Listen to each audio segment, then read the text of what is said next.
Nunca reze para seus mortos, meus caros amigos. É importante lembrar, nunca façam isso na calada da noite, como eu fiz certa vez. O sacerdote da igreja me advertiu que, por si só, rezar para pedir algo aos mortos nunca é seguro. Ele disse que posso até conversar com eles, mas pedir algo, isso, jamais. Quero contar o que aconteceu comigo ao ignorar o aviso e pedir a ajuda dos mortos.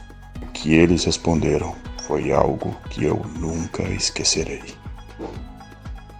Esse é o Mundo de Liam. Não se esqueça de se inscrever no canal. Era uma noite fria e úmida. O vento assoviava pelos becos desérticos de uma pequena vila nas montanhas de Oaxaca, onde a minha avó, que hoje tem 95 anos e ainda está muito lúcida, cresceu ouvindo histórias de espíritos e sombras.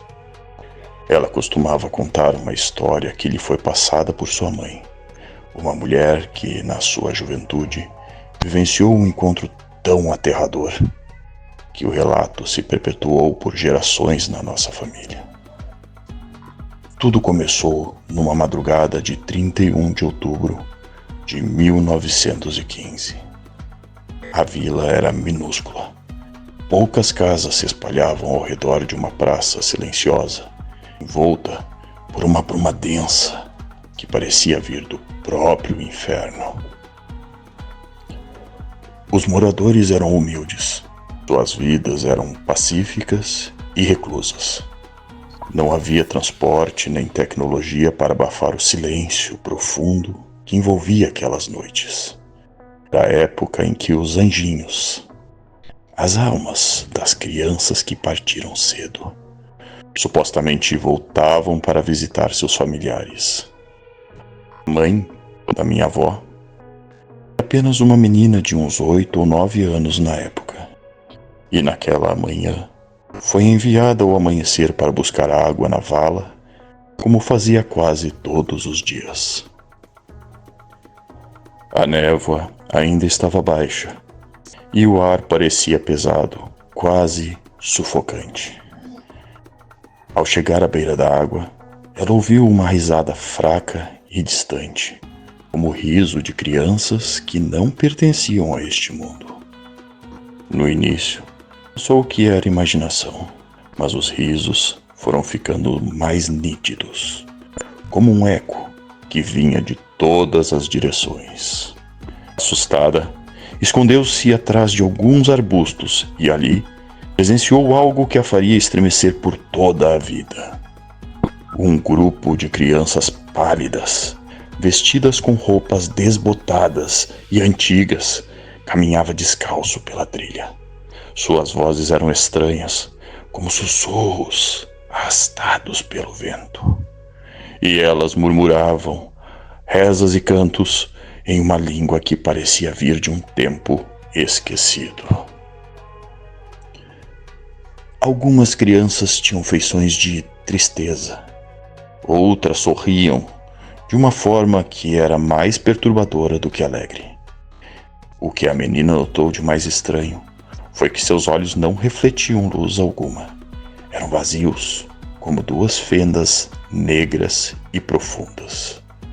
O medo a paralisou, mas sua curiosidade a levou a segui-las.